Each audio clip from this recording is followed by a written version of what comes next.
ہے آج کا سبق اور بچوں کے سوالات، کلاس روم ہے، آؤ سیکھیں بچوں، کلاس روم ہے، کلاس روم۔ الحمدللہ رب العالمین والصلاة والسلام علی سید الانبیاء والمرسلین، اما بعد فاعوذ باللہ من الشیطان الرجیم، بسم اللہ الرحمن الرحیم۔ پڑھیے الصلاة والسلام علیک یا رسول اللہ، الصلاۃ والسلام علیک یا رسول اللہ، الصلاة والسلام علیک یا حبیب اللہ، الصلاۃ والسلام علیک یا حبیب اللہ، الصلاة والسلام علیک یا نبی اللہ، الصلاۃ والسلام علیک یا نبی اللہ، وعلی آلک واصحابک یا نور اللہ۔ وعلی آلک واصحابک یا نور اللہ۔ پیارے بچوں اور کڈز مدنی چینل کے ناظرین، ایک بار پھر آپ کو اپنے پیارے پیارے پروگرام میں خوش آمدید کہتے ہیں، مرحبا کہتے ہیں، ویلکم کہتے ہیں۔ پیارے پیارے بچوں، ہمارے اس پیارے سے پروگرام کا کیا نام ہے؟ Class room. جی ہاں، class room. Class room program میں کتنے سیگمنٹس ہوتے ہیں؟ چار۔ سب سے پہلے سیگمنٹ میں آپ کو قرآن پاک کی ایک سورت کے بارے میں انفارمیشن دیتے ہیں۔ ہمارے ساتھ کڈز مدنی چینل کے بہت ہی پیارے نعت خواہ موجود ہیں، حسنین رضا اتاری، ان سے کلام سنیں گے دوسرے سیگمنٹ میں۔ اور تیسرے سیگمنٹ میں آج کا سبق بہت پیاری کتاب ہے، اسلام کی بنیادی باتیں، حصہ نمبر 3، اس سے آج کا سبق انشاءاللہ شامل کریں گے۔ اور آخری سیگمنٹ میں یہاں موجود بچوں سے کچھ سوالات کریں گے جن کے یہ پیارے پیارے بچے جوابات دیں گے۔ آپ کی انفارمیشن میں ڈھیر اضافہ ہونے والا ہے، اس لیے آپ سے گزارش ہے کہیں مت جائیے گا، شروع سے لے کر آخر تک آپ نے ہمارے ساتھ شامل رہنا ہے۔ آئیے پیارے بچوں، اپنے پروگرام کو آگے بڑھاتے ہیں اور سب سے پہلے شامل کرتے ہیں درود پاک کی بہت ہی پیاری فضیلت۔ اللہ پاک کے آخری نبی صلی اللہ علیہ وسلم نے ارشاد فرمایا، کیا فرمایا؟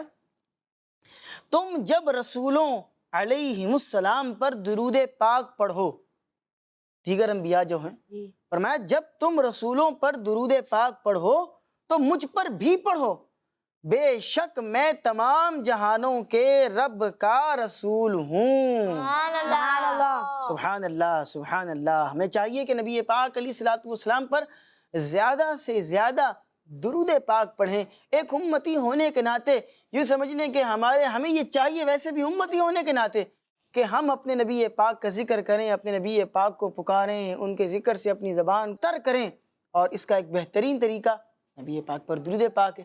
آئیے مل کر پڑھتے ہیں، صلو علی الحبیب صلی اللہ علی محمد وصلی اللہ علیہ وسلم۔ درود پاک کی فضیلت آپ نے سن لی ہے۔ آئیے پیارے پیارے بچوں بڑھتے ہیں اپنے پروگرام کے سب سے پہلے سیگمنٹ کی جانب۔ تو پیارے پیارے بچوں، ہمارے پروگرام کے پہلے سیگمنٹ کا کیا نام ہے؟ Quranic knowledge. جی ہاں، قرآنک نالج۔ کلاس روم ہے، آؤ سیکھیں بچوں، کلاس روم ہے، کلاس روم۔ جی پیارے پیارے بچوں، سیگمنٹ ہے قرآنک نالج۔ آج ہماری کون سی سورت ہے جس کے بارے میں ہم نے سننا ہے؟ آج ہماری سورت ہے سورہ حشر۔ لوگ اسے حشر بھی بول رہے ہوتے ہیں، یہ حشر شین کے اوپر زبر نہیں ہے، شین کے اوپر جزم ہے، سکون ہے۔ سورہ حشر۔ سورہ حشر نازل ہوئی ہے مدینہ شریف میں۔ سورہ حشر میں 3 رکوع ہیں، 34 آیتیں ہیں۔ کتنے رکوع ہیں؟ 3 رکوع اور آیتیں 34 34 آیتیں، 445 الفاظ ہیں۔ کتنے الفاظ ہیں؟ 445 445 الفاظ ہیں، اور اس میں 24 آیتیں ہیں۔ کتنی آیتیں ہیں؟ 24 جی 24 آیتیں ہیں، 445 الفاظ ہیں۔ کتنے الفاظ ہیں؟ 445 445 الفاظ ہیں، اور حروف کی جہاں تک بات ہے تو 1913 حروف ہیں۔ کتنے حروف ہیں؟ 1913۔ جی ہاں، قرآن پاک کے 28ویں پارے میں یہ سورت ہے۔ آئیے بڑھتے ہیں، جانتے ہیں کہ اس سورت کی کیا فضیلت ہے اور اس سورت میں کیا کیا بیان کیا گیا ہے۔ اس کی فضیلت سب سے پہلے سنتے ہیں۔ اللہ پاک کے آخری نبی صلی اللہ علیہ وسلم نے فرمایا، جس نے صبح کے وقت 3 مرتبہ اعوذ باللہ السمیع العلیم من الشیطان الرجیم کہا اور سورہ حشر کی آخری 3 آیات کی تلاوت کی، تو اللہ پاک 70,000 فرشتے مقرر کر دیتا ہے جو شام تک اس کے لیے دعائے مغفرت کرتے رہتے ہیں۔ سبحان اللہ۔ سبحان اللہ۔ اور اگر اسی دن انتقال کر جائے تو شہید کی موت مرے گا، اور جو شام کے وقت اسے پڑھے تو اس کا بھی یہی مرتبہ ہے۔ آگے بڑھتے ہیں۔ اس سورت کے شروع میں یہ بتایا گیا ہے کہ کائنات کی ہر چیز، چاہے وہ انسان ہوں، حیوان ہوں، درخت ہوں، چرند ہوں، پرند ہوں، پودے ہوں، ساری کی ساری چیزیں اس بات کو بیان کرتی ہیں کہ اللہ پاک ہر عیب سے پاک ہے، اور کائنات کی ہر چیز اللہ پاک کے ایک ہونے کی گواہی دیتی ہے۔ اس صورت میں مسلمانوں کو یہ حکم دیا گیا کہ نبی پاک صلی اللہ علیہ وسلم جو کچھ عطا کریں وہ لے لو، اور جس چیز سے منع کریں اس چیز سے رک جاؤ، اور اللہ پاک سے ڈرتے رہو۔ مسلمانوں کو آخرت کی تیاری کرنے کا حکم بھی دیا گیا ہے۔ ہم یہ دعا کرتے ہیں کہ اللہ پاک ہم سب کو جنت میں نبی پاک علیہ الصلوۃ والسلام کا پڑوس عطا فرمائے، قرآن پاک کو پڑھنے اور اس کو سمجھنے کی توفیق عطا فرمائے۔ پہلا سیگمنٹ قرآنک نالج، اس میں جو کچھ ہم نے بیان کرنا تھا وہ آپ کو بیان کر دیا، پہلا سیگمنٹ ختم ہو چکا۔ آئیے بڑھتے ہیں پیارے پیارے بچوں اپنے پروگرام کے اگلے سیگمنٹ کی جانب۔ تو پیارے پیارے بچوں، سب نے مل کر بتانا ہے کہ ہمارے پروگرام کے نیکسٹ سیگمنٹ کا کیا نام ہے؟ آئے نعت سنیں۔ جی ہاں، آئے نعت سنیں۔ کلاس روم ہے، آؤ سیکھیں بچوں، کلاس روم ہے، کلاس روم۔ جی پیارے پیارے بچوں، سیگمنٹ ہے آئے نعت سنیں۔ ہمارے ساتھ حسنین رضا اتاری موجود ہیں۔ حسنین بھائی کیسے ہیں آپ؟ خیریت سے ہیں؟ الحمدللہ۔ ماشاء اللہ۔ کون سا کلام سنا رہے ہیں آج؟ آسماں گر تیرے تلووں کا نظارہ کر۔ واہ واہ واہ، کیا خوبصورت کلام ہے۔ آسماں گر تیرے تلووں کا نظارہ کرتا تو پھر کیا کرتا؟ روز ایک چاند تصدق میں یعنی صدقے میں اتارا کرتا۔ زبردست کلام ہے، آئیے سنتے ہیں۔ جی حسنین بھائی۔ آسماں گر تیرے تلووں کا نظارہ کرتا، آسماں گر تیرے تلووں کا نظارہ کرتا، آسماں گر تیرے تلووں کا نظارہ کرتا، روز ایک چاند تصدق میں اتارا کرتا، روز ایک چاند تصدق میں اتارا کرتا، آقا خوب تگئے حاضر درگاہ میں، آقا خوب تگئے حاضر درگاہ میں، ان کے سائے کے تلے چین سے سویا کرتا، ان کے سائے کے تلے چین سے سویا کرتا، آسماں گر تیرے تلووں کا نظارہ کرتا، آسماں گر کبھی رحمت کے تصور میں ہنسی آ جاتی، کبھی رحمت کے تصور میں ہنسی آ جاتی، پاس آداب کبھی ہونٹوں کو بگیا کرتا، پاس آداب کبھی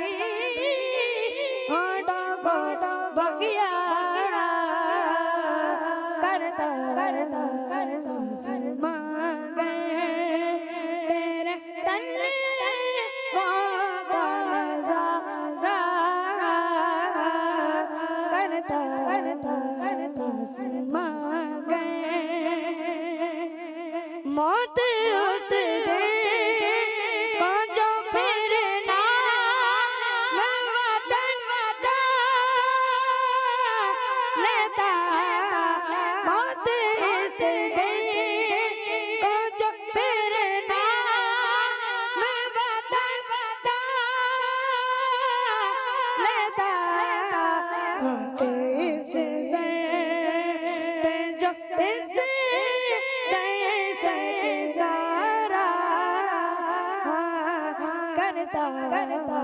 خاک اس سر پہ جو اس درس کے سارا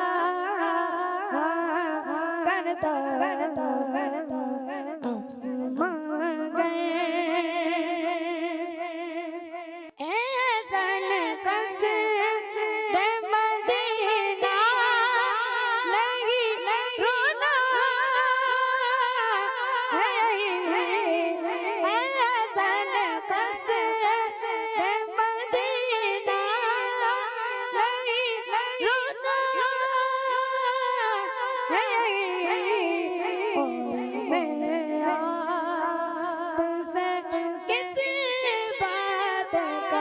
شکوا کرتا میں آپ سے کسی بات کا شکوا کرتا آسمان گئے تیرے تلوا کا نظارہ کرتا آسمان گئے تیرے تلوا کا نظارہ کرتا ایک جان دیتا سے دکھ اتارا کرتا سبحان اللہ سبحان اللہ سبحان اللہ۔ اعلیٰ حضرت کے بھائی جان مولانا حسن رضا خان رحمۃ اللہ علیہ کا یہ لکھا ہوا کلام ہے، اور کیا خوبصورت کلام لکھا ہے۔ آئیے اس کلام میں جو مشکل الفاظ ہیں اس کے معانی سنتے ہیں، پھر اس کے بعد اس کی تشریح سنیں گے۔ اس میں تھا کہ آسماں گر تیرے تلووں کا نظارہ کرتا، تو تلووں، تلوا کہتے ہیں پاؤں کے نچلے حصے کو، نظارہ کرتا، نظارہ کرتا کا مطلب دیکھتا۔ پھر آگے ایک شعر کے اندر وہ آیا تھا بخیا کرتا، بخیا کرتا کا مطلب سی لیتا۔ خاک اس پر، خاک اس پر کا مطلب افسوس ہے اس پر۔ کنارہ کرتا، اس کا مطلب ہے چھوڑ کر جاتا۔ قصد مدینہ، اس کا مطلب ہے مدینے جانے کا ارادہ، مدینے جانے کے اسباب۔ شکوہ کرتا، اس کا مطلب شکایت کرتا۔ اب آئیے اس کلام کی تشریح سنتے ہیں۔ پہلے شعر کی تشریح، پہلے شعر میں یہ بتایا جا رہا ہے کہ یا رسول اللہ صلی اللہ علیہ وسلم، آپ کے مبارک تلووں کی شان اتنی بلند ہے کہ اگر آسمان آپ کے مبارک تلووں کو دیکھ لیتا تو روزانہ آپ کے صدقے میں ایک چاند قربان کر دیتا۔ سبحان اللہ سبحان اللہ۔ اگلے شعر میں مولانا حسن رضا خان یہ کہہ رہے ہیں کہ کیا ہی اچھا ہوتا کہ میں مدینہ پاک کی حاضری کے لیے جاتا اور پھر وہیں نبی پاک صلی اللہ علیہ وسلم کے شہر میں آرام کرتا، کبھی واپس نہ آتا اور میری قبر نبی پاک صلی اللہ علیہ وسلم کے شہر کے اندر بن جاتی۔ پھر آگے کہتے ہیں کہ جب کبھی نبی پاک صلی اللہ علیہ وسلم کی رحمت یاد آتی ہے تو خوشی کے مارے ہنسنے لگ جاتا ہوں، اور جب کبھی نبی پاک صلی اللہ علیہ وسلم کے دربار کا ادب یاد آتا ہے تو اپنے ہونٹوں کو سی لیتا ہوں، یعنی ہنسنا بند کر دیتا ہوں۔ اگلے شعر میں مولانا حسن رضا خان صاحب وہی جو اس سے پہلے والے شعر کے اندر بات کی اسی طرح کی بات کر رہے ہیں، اپنی دلی خواہش بیان کرتے ہوئے کہہ رہے ہیں کہ اگر مجھے مدینہ پاک جانا نصیب ہو جاتا تو پھر میں واپس اپنے گھر نہ آتا، یعنی مدینہ پاک میں ہی مرنا پسند کرتا۔ اور پھر آخری شعر میں مولانا حسن رضا خان صاحب فرما رہے ہیں کہ اپنے آپ سے کہہ رہے ہیں اے حسن، مدینہ پاک جانے کے اسباب نہیں ہیں، بس یہی پریشانی ہے، اور اس کے علاوہ کسی بات پر آپ سے میں شکایت نہیں کرتا۔ اللہ پاک ہم سب کو مدینہ پاک کی بعد اب حاضری عطا فرمائے۔ لیکن ایک بات یہ ہے کہ جب نبی پاک علیہ الصلوۃ والسلام بلاوا وہاں سے آ جائے، وہ بلا لیں، تو پھر یہ نہیں دیکھا جاتا کہ اسباب ہیں یا نہیں ہیں۔ ہم نے ایسے ایسوں کو دیکھا ہے کہ جو اتنے قریب تھے لیکن بلاوا آیا چلے گئے، اور ایسے ایسے ہیں کہ پوری پوری فیکٹریاں چل رہی ہیں، اتنے اتنی امین ہیں، بہت پیسہ ہے، لیکن بلاوا نہیں ہے، وہ کبھی مدینہ گئے ہی نہیں۔ بعض وہ ہیں جو جاتے ہیں صرف عمرہ کرتے ہیں واپس آ جاتے ہیں، مدینہ جاتے ہی نہیں۔ سچی بات یہ کہ ان کو بلاوا آیا ہی نہیں ہے۔ اللہ پاک ہمیں عطا فرمائے۔ تو حسن رضا خان صاحب کہہ رہے ہیں کہ مدینہ پاک جانے کے اسباب نہیں ہے، بس پریشانی یہی ہے، اور اس کے علاوہ میں آپ سے کوئی شکایت نہیں کرتا، یعنی اور کوئی شکوہ نہیں، کوئی شکایت نہیں، بس ایک یہی شکایت ہے کہ آپ مجھے جو ہے وہ مدینہ پاک نہیں لے کر جا رہے ہیں۔ جانا ہے مدینہ، مدینہ دور ہے، جانا بھی ضرور ہے، یہ تمنا ہے ہماری۔ اور انشاءاللہ ایک بات میں یہاں کروں کہ اگر سچے دل سے تڑپ ہے اور سچے دل سے پکار رہے ہیں تو انشاءاللہ العزیز یقین رکھیں کہ نبی پاک ایک نہ ایک دن ہمیں ضرور بلائیں گے۔ وہ کہا نا، ایک روز ہوگا جانا سرکار کی گلی میں، ہوگا وہیں ٹھکانہ سرکار کی گلی میں۔ تو انشاءاللہ جائیں گے اور مدینہ پاک کی گلیوں کی سیر بھی کریں گے۔ اللہ پاک ہم سب کو نصیب فرمائے، آمین بجاہ نبی الامین صلی اللہ علیہ وسلم۔ دوسرا سیگمنٹ آئے نعت سنیں ختم ہو چکا۔ آئیے پیارے پیارے بچوں بڑھتے ہیں اپنے پروگرام کے اگلے سیگمنٹ کی جانب۔ تو پیارے پیارے بچوں، ہمارے پروگرام کے اگلے سیگمنٹ کا کیا نام ہے؟ آج کا سبق۔ جی ہاں، آج کا سبق۔ کلاس روم ہے، آؤ سیکھیں بچوں، کلاس روم ہے، کلاس روم۔ جی پیارے پیارے بچوں، سیگمنٹ ہے آج کا سبق، اور آج کا سبق میں ہماری کتاب ہے اسلام کی بنیادی باتیں، حصہ نمبر 3۔ ہم نے پچھلے ایپیسوڈ کے اندر حسد کے متعلق کچھ باتیں سیکھی تھی، آج بھی انشاءاللہ کچھ فرامین مصطفیٰ صلی اللہ علیہ وسلم ہے۔ پیج نمبر ہے 291، 291۔ پیارے پیارے بچوں اپنی اپنی کتابوں کو کھول لیں، اور جو پیارے بچے ہمیں کڈز مدنی چینل پر دیکھ رہے ہیں، آپ بھی اپنی اپنی کتابوں کو کھول لیجئے، اور حسد کے متعلق فرامین مصطفیٰ یہ ہیڈنگ لگی ہوئی ہے، ٹھیک ہے؟ تو دوسرا جو پوائنٹ ہے، دوسرا جو فرمان مصطفیٰ اس میں لکھا ہے، آپ وہ پڑھیں گے۔ حسد سے بچتے رہو، کیونکہ حسد نیکیوں کو اس طرح کھا جاتا ہے جس طرح آگ لکڑیوں کو کھا جاتی ہے۔ جی آپ نے دیکھا ہوگا نا کہ آگ لگی ہوتی ہے، اس میں لکڑیاں ہوتی ہیں، تو لکڑی جلتے جلتے جلتے راکھ ہو جاتی ہے، ختم ہو جاتی ہے۔ آپ اتنی ساری لکڑیاں رکھیں اور تھوڑی دیر کے بعد دیکھیں لکڑیاں ختم، جل گئیں وہ، اور وہ راکھ ہو جاتی ہیں۔ تو جس طرح آگ لکڑیوں کو کھا جاتی ہے اور بالکل جلا کر ختم کر دیتی ہے، آگ اسی طرح حسد جو ہے نا یہ بھی نیکیوں کو کھا جاتا ہے۔ تو فرمایا کہ حسد سے بچتے رہو۔ ایک اور فرمان مصطفیٰ شامل کرتے ہیں، ٹیم بی کے بچے سے سنتے ہیں۔ جی، لوگ جب تک آپس میں حسد نہ کریں گے ہمیشہ بھلائی پر رہیں گے۔ جی بھلائی پر لوگ رہیں گے ہمیشہ، کب تک؟ جب تک آپس میں حسد نہ کریں گے۔ ہمارا حسد نہ کرو، اگر تم حسد میں پڑ گئے تو پھر بھلائی سے بھی ہٹ جاؤ گے۔ جب تک تم حسد سے بچتے رہو گے بھلائی پر رہو۔ جہاں تم نے حسد کیا، حسد کرنا شروع کر دیا، بھلائی کے راستے سے پھر ہٹ جاؤ گے۔ چلیں جی ایک اور فرمان مصطفیٰ شامل کرتے ہیں۔ جی، حسد کرنے والے کا مجھ سے کوئی تعلق نہیں اور نہ ہی اس سے میرا کوئی تعلق ہے۔ اللہ اکبر۔ دیکھیں پیارے پیارے بچوں، حسد کرنے کا کتنا بڑا نقصان یہ ہے کہ نبی پاک علیہ الصلوۃ والسلام فرما رہے ہیں میرا اس سے کوئی تعلق ہی نہیں ہے جو بندہ حسد کرتا ہے، نہ میرا اس سے کوئی تعلق، نہ اس کا مجھ سے کوئی تعلق۔ اب بتائیں کہ نبی پاک علیہ السلام جس سے ناراض ہو جائیں اور فرمائیں کہ میرا اس سے کوئی تعلق نہیں ہے، تو وہ جنت میں جا سکے گا؟ پھر کیا نہیں، جس سے نبی پاک ناراض ہو جائیں تو وہ جنت میں کیسے جائے گا؟ ہمیں تو نبی پاک کو راضی کرنے والے کام کرنے۔ کئی کام ایسے ہیں جن کے کرنے والے کے بارے میں نبی پاک نے فرمایا کہ وہ کام کرنے والا ہم میں سے نہیں ہے۔ مکتبۃ مدینہ کی پوری ایک کتاب ہے، اس کا نام یہی ہے کہ وہ ہم میں سے نہیں۔ اس کو بھی آپ حاصل کریں اور دعوت اسلامی کی ویب سائٹ سے پڑھیں، اور کون کون سے ایسے کام ہیں جن کے کرنے والے کو حضور نے فرمایا کہ یہ کام کرنے والا ہم سے نہیں ہے، مسلمانوں میں سے نہیں ہے، یہ ہمارے طور طریقے پر نہیں ہے۔ تو حسد کرنے والے کے بارے میں بھی فرمایا کہ یہ ہم میں سے نہیں ہے، میرا اس سے کوئی تعلق نہیں اور اس کا مجھ سے کوئی تعلق نہیں۔ اللہ پاک ہمیں حسد سے بچنے کی توفیق عطا فرمائے۔ ایک اور فرمان مصطفیٰ ہے، نعمتوں کے بھی دشمن ہوتے ہیں۔ لوگ ایسے ہیں جو نعمتوں کے بھی دشمن ہوتے ہیں۔ کیا یہ پوری حدیث ہے؟ آپ بتائیے گا۔ اللہ پاک کی نعمتوں کے بھی دشمن ہوتے ہیں۔ عرض کی گئی وہ کون ہے؟ ارشاد فرمایا وہ جو لوگوں سے اس لیے حسد کرتے ہیں کہ اللہ پاک نے اپنے فضل و کرم سے ان کو نعمتیں عطا فرمائی ہیں۔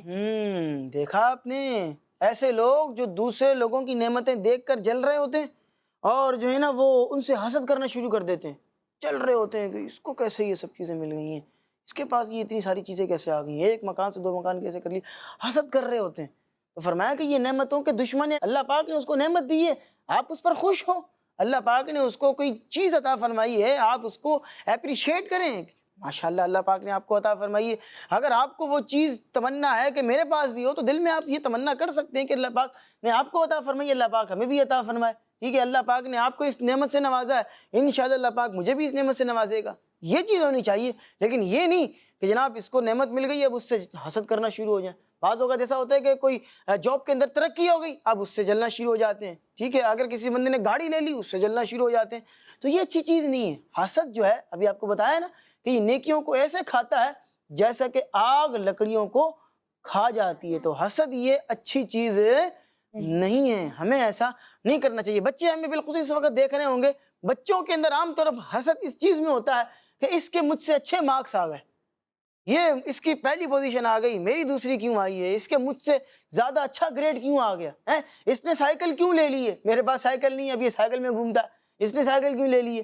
تو یہ کوئی اچھی بات نہیں ہے، اللہ پاک نے اس کو دی ہے، اچھے نمبر آ گئے، اس کو سائیکل اس کے پاس آ گئی ہے، تو آپ دل میں یہ دعا کر سکتے ہیں، یہ دعا کرنا جائز بھی ہے کہ اللہ پاک مجھے بھی عطا فرمائے، لیکن اس سے جلیں نہیں، حسد نہ کریں۔ اللہ پاک ہم سب کو عمل کرنے کی توفیق عطا فرمائے۔ یہ تیسرا سیگمنٹ بھی ختم ہو چکا، آئیے پیارے پیارے بچوں بڑھتے ہیں اپنے پروگرام کے چوتھے اور آخری سیگمنٹ کی جانب۔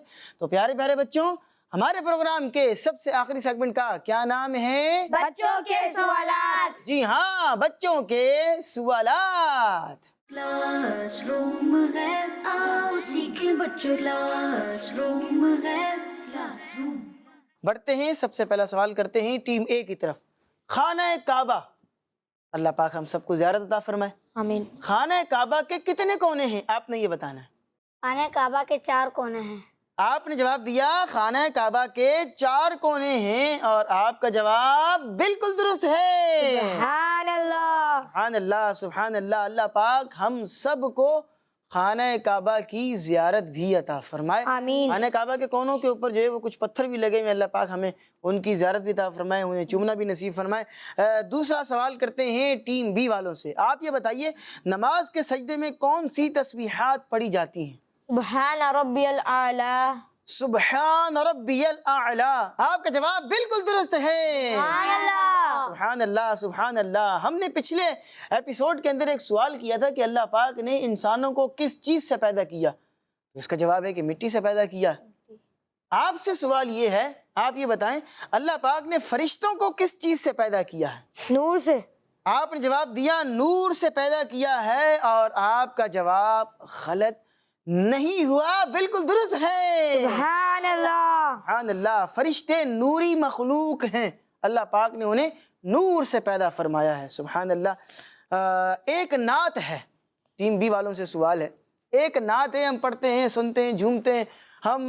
میں بالخصوص جب مدرسہ مدینہ میں پڑھتا تھا اس وقت بھی پڑھی جاتی تھی، اب بھی دعائے مدینہ کے اندر پڑھی جاتی ہے، جامعۃ المدینہ کے اندر بھی دعائے مدینہ جس کو اسمبلی کہتے ہیں اس میں پڑھی جاتی ہے۔ سب سے اولا وہ اعلیٰ ہمارا نبی۔ آپ یہ بتائیں یہ نعت کس کی لکھی ہوئی ہے؟ اعلیٰ حضرت نے یا امیر اہل سنت نے؟ اعلیٰ حضرت نے۔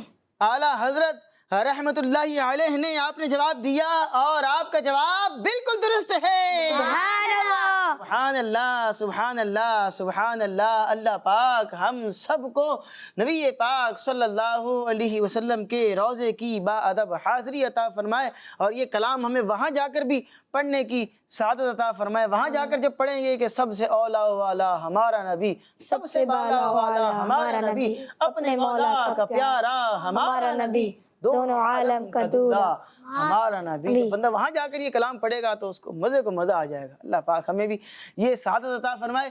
تو پیارے پیارے بچوں، یہ تھا ہمارا آج کا پروگرام جس میں آپ بہت ہی پیاری پیاری معلومات حاصل کر رہے تھے۔ ہم امید کرتے ہیں کہ آپ کی اسلامک انفارمیشن میں، اسلامک نالج میں خوب اضافہ ہوا ہوگا۔ انشاءاللہ العزیز آپ سے ملاقات کریں گے نیکسٹ ایپیسوڈ میں کچھ نئی معلومات کے ساتھ، کچھ نئے بچوں کے ساتھ۔ ہمیں آپ دیجیے اجازت، پروگرام ختم ہوا ہے لیکن کڈز مدری چینل ابھی ختم نہیں ہوا ہے۔ ہمیں دیجیے اجازت، اپنا بہت سا خیال رکھیے گا۔ صلو علی الحبیب صلی اللہ علی محمد۔ صلی اللہ علی محمد وصلی اللہ علیہ وسلم۔ ہے آج کا سبق اور بچوں کے سوالات، کلاس روم ہے آؤ سیکھیں بچوں، کلاس روم ہے، کلاس روم بچوں کا مدنی چینل آ گیا، بچوں کا آ گیا